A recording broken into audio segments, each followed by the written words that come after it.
Good evening, everyone. Welcome to the 10th night of Tuesdays for the Poetry. I'm your host and poet, Gabriel Burns. Sorry for the technical difficulties. We're starting about 5 minutes late, not our usual punctuality. But that's okay. I've had a lot to do. Um, I'm a teacher, high school English, and grades need to be submitted for their progress reports. We've just got about 5 weeks left now of the school year, and then that's it. It's over and done with. 2022 to 2023, finito. 2023 to 2024, ahead in the fall. I'm on my 5th year teaching. I have a book recommendation this evening. The book that I'm currently reading is Hill by Gene Giona. I've been wanting to read this author for a very long time and have been gradually collecting his books, just intrigued by the descriptions and opening up the pages and reading for a few minutes or so. This one's very short. It's his very first novel, and I'm really enjoying it. I drew up a bath the other day and just spent some time uh, dreaming about southern France and a very odd community of houses with some strange people and some strange occurrences that are happening in the community. Kind of surreal, but also fairly realistic. So for this evening, I only have about a dozen poems from the year 2008, when I was 22, going on 23. So I'll read these poems in stride, and I won't rush myself. Take some time between poems, so if we have anyone joining us this evening, um, I'll be happy to field some questions. So we start this evening with a poem called Inventing History.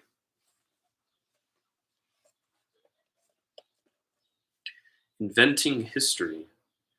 The copper disc, I picked it up, the Lincoln penny, 1998, Denver Mint.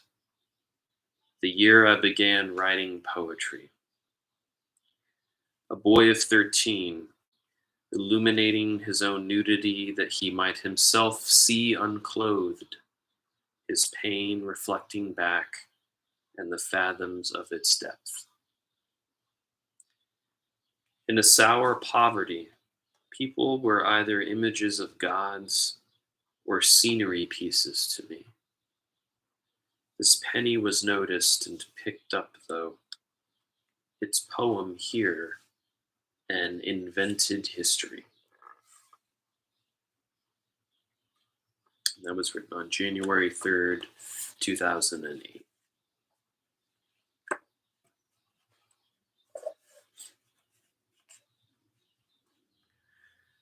The next poem is Liberation Poem number 2. So we heard the first Liberation poem.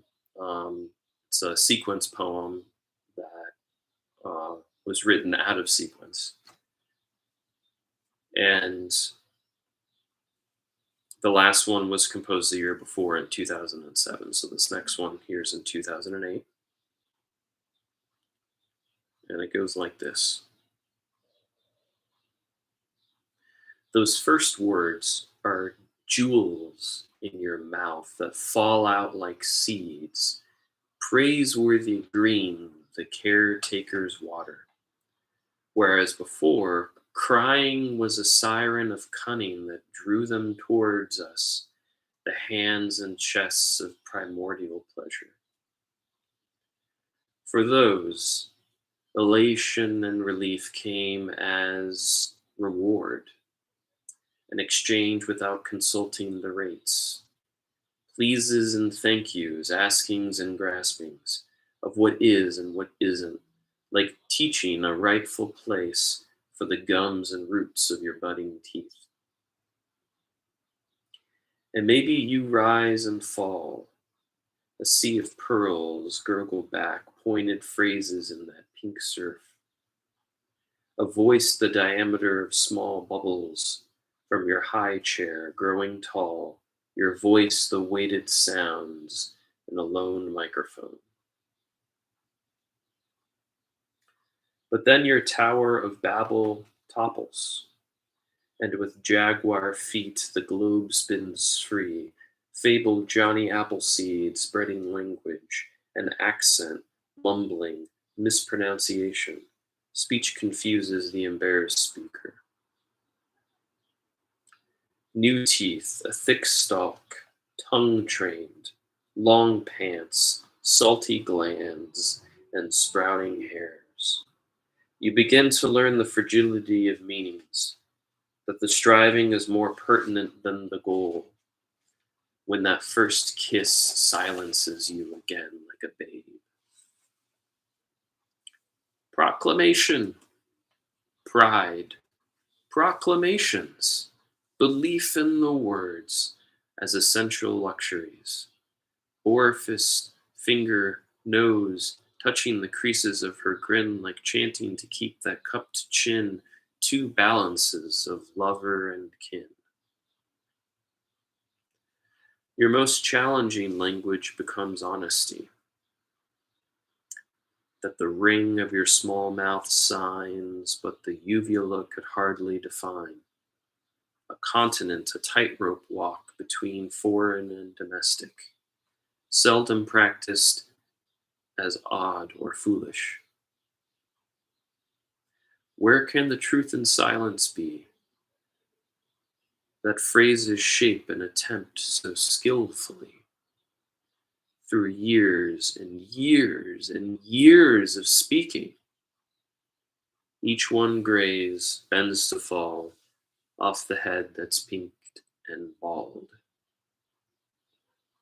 So when again your body bends into a curved angle, leaning against your walker like a jaw harp, time twangs a music slow.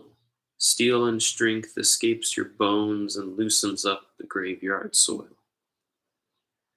As those first words, your last will be green, grown old themselves. Your children wait to hear fermented wisdom for their remaining years. And with not a canine nor molar, beget for them a surcelet key. Do not forget to laugh or cry at heavy words whose weights contrive. That was written on February 8th, 2008. Where's my water? Oh, there it is.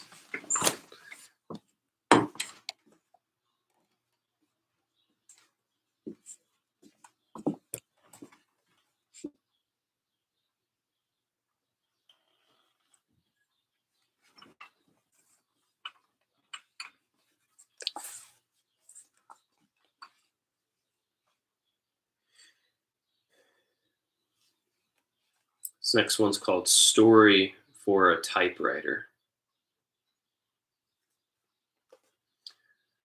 I didn't buy a computer or a smartphone for many years. And for a while, I continued to have a typewriter in my home.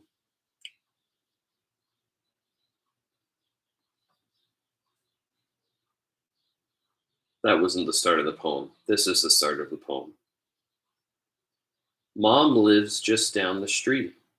A 7-minute walk with quick strides, the pace that I inherited from her father, along with a wiry frame and my Anglican nose. But her man doesn't have any of those, a blue-eyed, gentle Saint Nicholas, his gait slowed by diabetes and fibromyalgia. And with gifts like supermarket books, my mother has found romance and comfort. She lives just down a narrow track, 2 stops eastbound on the Max. One divorce of my homeland blood and another of the adoptive patriarchy. When I arrive to hug her broad back, kiss her over-powdered tall cheekbones, holding the moment as if it gives a womb-like feeling of safety, no such comfort returns from her embrace. Amy lives 4 blocks away, each a distance without the city's standard, separations longer and then short and quick, erratic wavelengths measured across a spanning 17 listless years. We fight because I refuse to give her approving smiles, ears that cup her worries and tears, love once unconditional but not impartial. But Mom has her new man, a Navy vet, like her old father. I am now close to a young couple, an instantaneous bicycle ride, up and over the eastern side of Kings Hill, who are beings of a luminous kind. 2 North Texans, full of affection, their gestures feather solemnity, never hyperbole, never second-hand, plain as pecans whose moistures hide within a love that owns its own sun-wrinkled shell. Her figure is of original beauty, and his hands have built houses. He takes me along for hiking and driving to parks, and she cares for my troubled but ecstatic spirit. They are no older than my own body, no younger than my lot of acquaintances, yet their friendship's more golden than any warm-blooded cheek or familial honor. Miss Burns lives in the neighborhood and works across the river, fears the black, clings to the white, covering her bitter sadnesses. Sailing this wooden orphanage, our course is a nautical mess.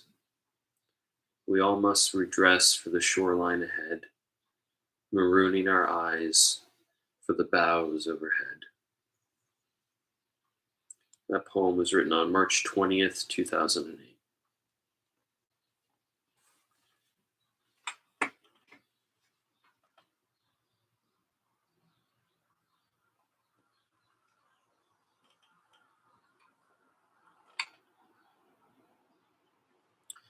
Next poem is kind of a speculative, philosophical poem. It's called Why We Yawn. Ugh.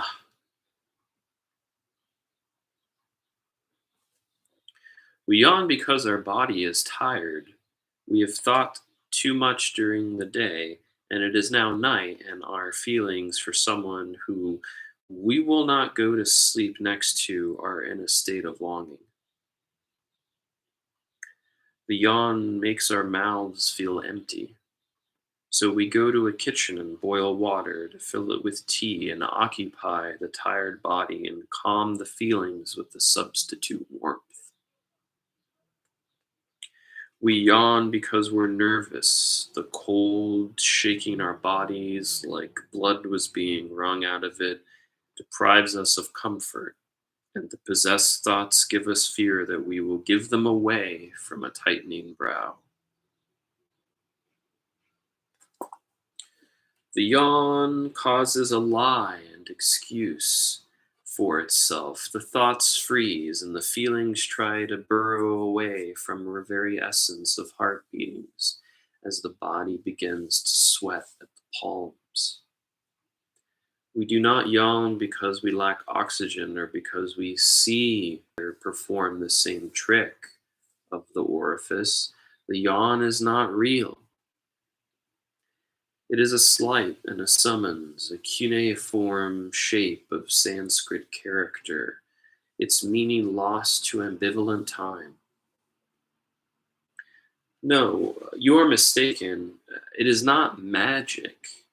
Magic is only what we do not accept as real. And the yawn is performed like a mute song or a call from your love across a bleak, shelterless landscape. whose progenitor the eyes can see, but whose sound dies among so much abandon before reaching your ears, and you mime your deaf lips in a failed capture. You look down at your teacup, at the crescent fingered hand, around its circumference, a glazed O, gaping back at you, a face in the hot water, with the taste of ancient leaves, and the yawn does not proceed.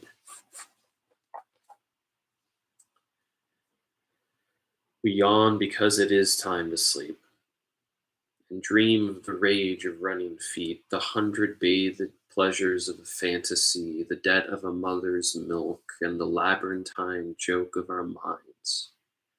It is only by the grace of God we awake and are given another chance to close our mouths with a sloping Om. That poem was written on March 6, 2008. I should say it was finished. It's probably begun earlier than that. Short poem here, just 2 lines, just a couplet. Remnants. Snow on clear-cut forest, a silent, white surrender. March 30th.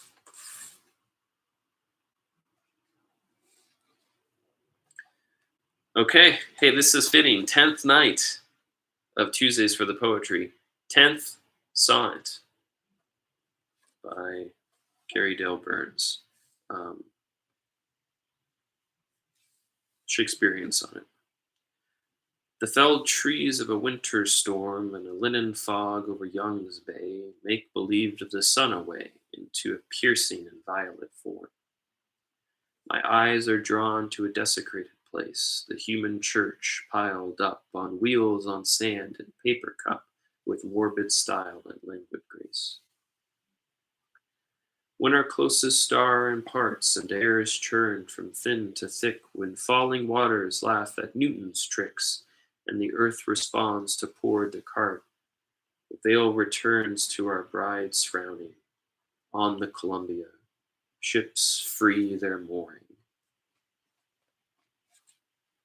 April 1st.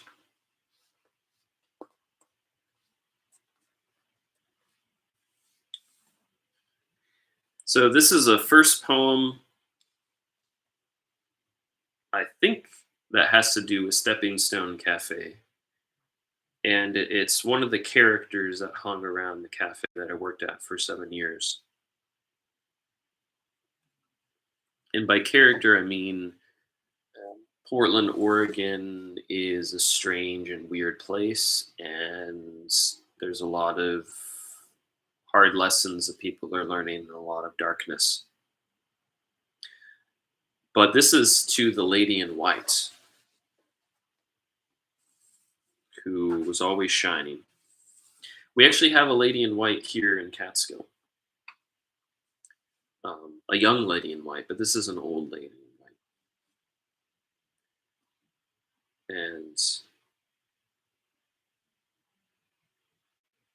there's some rhyming. It's an old form. Lady in white, a face in repose, do you walk as worship like Thoreau, or wander unbeknownst, estranged of your place? Does each corner that you tread around with bright deliver transmissions from deepest space? Or can it be that nothing comes, nothing goes into your ears, by your eyes, or through your nose, your mind enfeebled in a derelict vessel? We know from a furnished whisper. You told us without a remitting prayer, the drugs of the 60s in your brain did nestle. So thereby satisfied, your mystery found, out I reveal it infinitely with apathetic sound, to the others wondering wherefore you glide. Yet those glazed whites might actually be clearer, polished organs by which you adventure, enlightened to spectrums on other planes you stride. April 7th.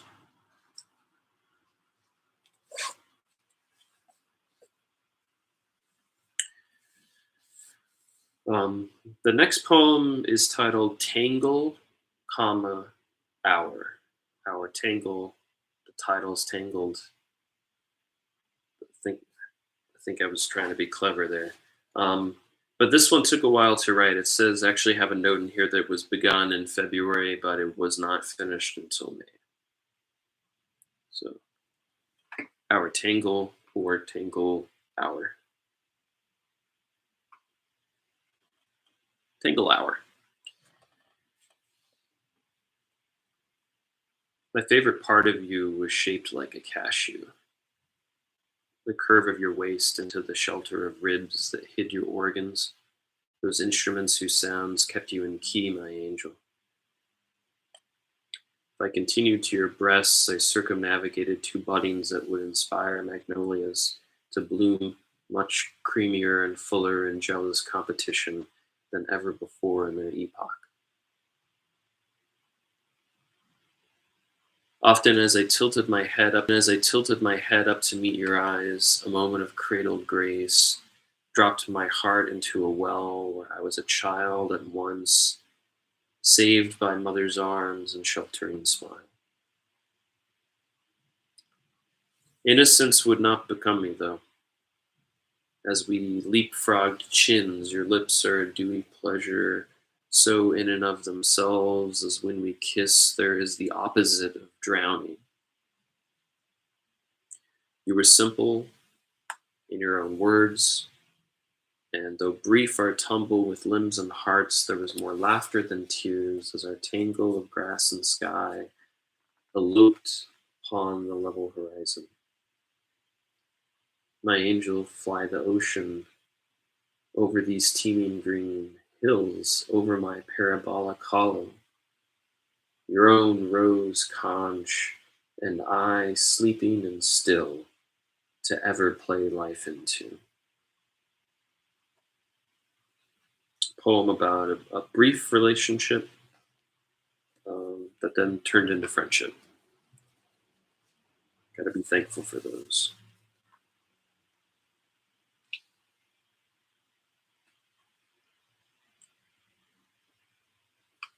Hound horse.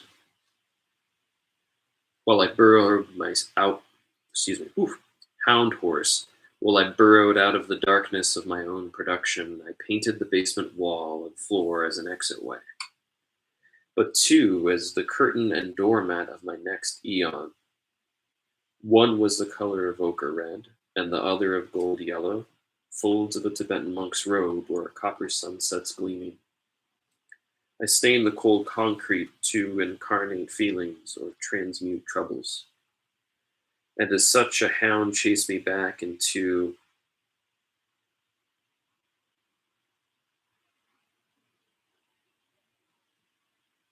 caves abandoned years ago. He cornered me in helpless places. To wrap in a baptismal fire my spirit, guarding with eternal compassion my drowning senses and exhausted mind, brought inside his muse for healing from molting. When I no longer feared our sun, that messenger of light bathed away my pride of pain with colors held inside the white summer clouds. My teachers of time as a cycle of movements in space. Merging from the amnion, another thought begat itself, saying, forgive all decay as nutrients for the flowering of the fellow you see. We are not only a growth from the damp, or creatures born to earthbound stumbling.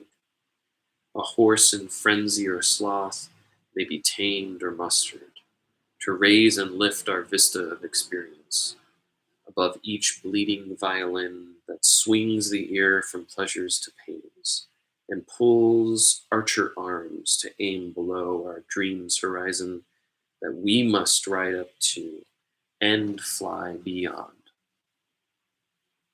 May 29th.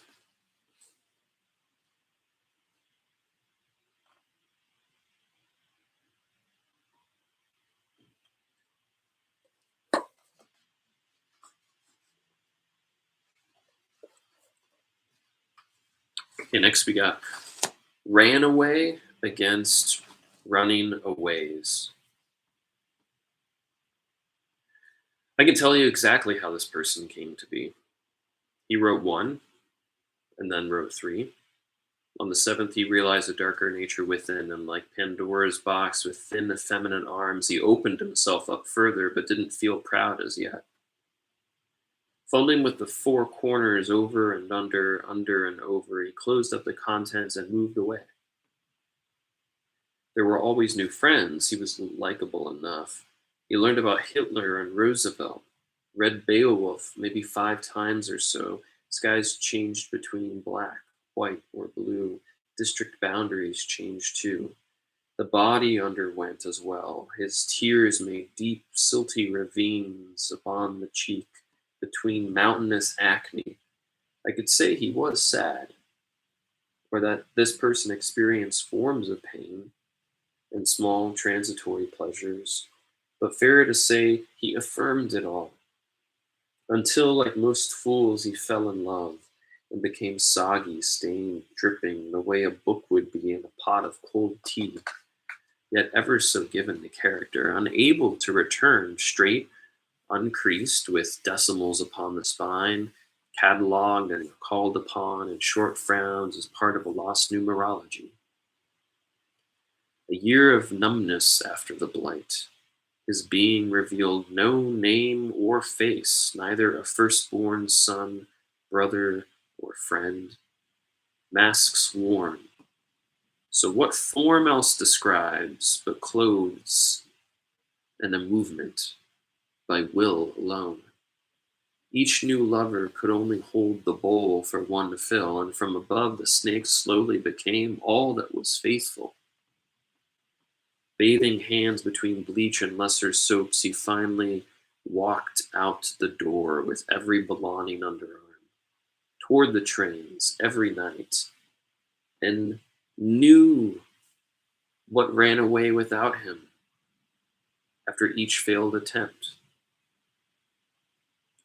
Looking out over the tangerine tint of an overlit parking lot, the soft shriek of passing chances bouncing through muggy air, like the 100th, the 200th poem he wrote. This person tries to fight the essential loneliness of running a ways into a wood, foraging under fallen trees, and with a spade of desperation tries to find its buried sound. He will be this mysterious device all of his life. Got a note here that was begun February 5th, but not finished until October 17th.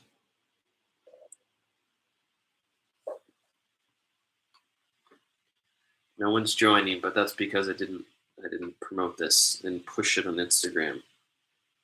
It's been busy. Been pretty worn down the last few days.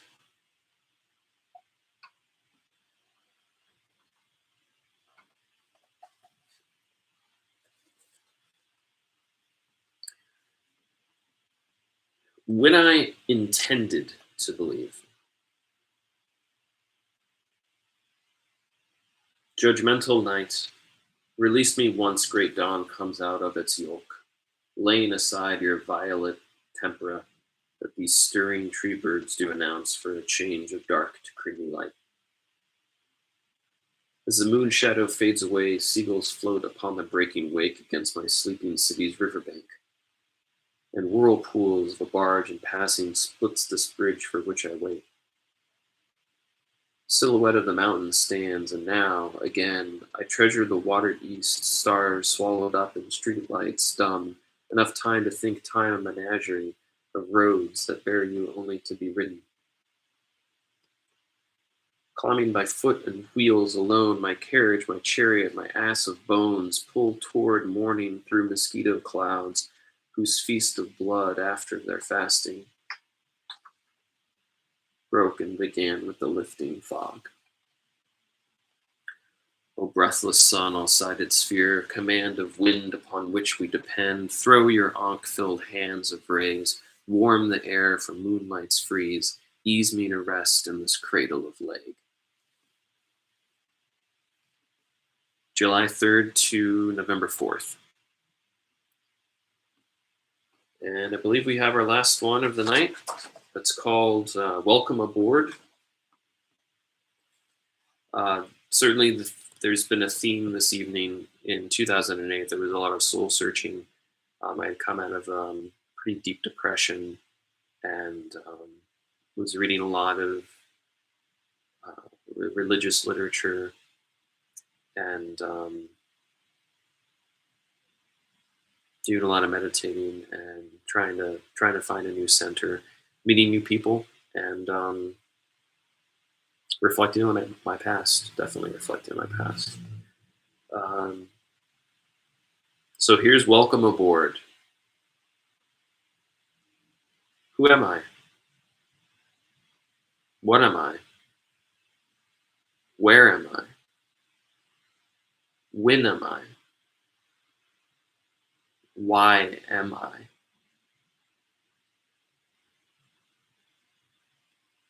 A five-stage play, a five-part vessel, a five-island ocean, a five-sided die, a five-fingered hand,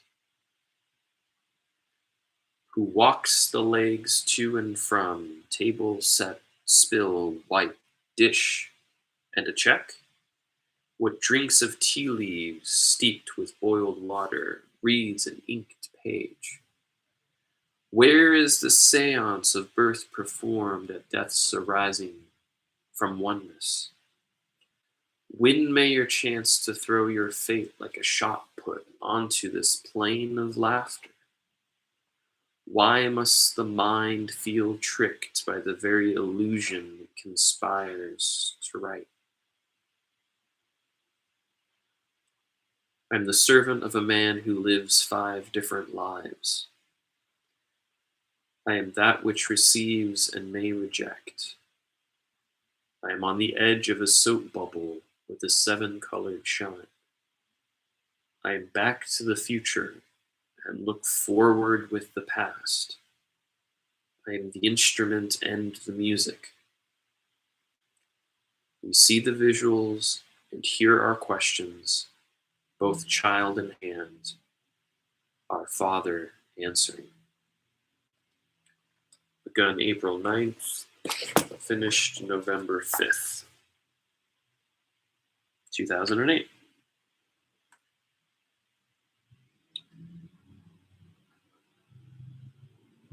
So, that's it for this evening. The 10th night of Tuesdays for the Poetry. I've been your poet in question, Gary Dale Burns. Please join us next Tuesday for the year 2009. The poet will be aging from 23 to 24, and we are soon approaching the mid 20s. And by August, we'll have arrived to today. We're traveling into the future from the past. Um, Hope you enjoyed tonight's reading, and we'll see you next time on Tuesdays for the Poetry. Good night.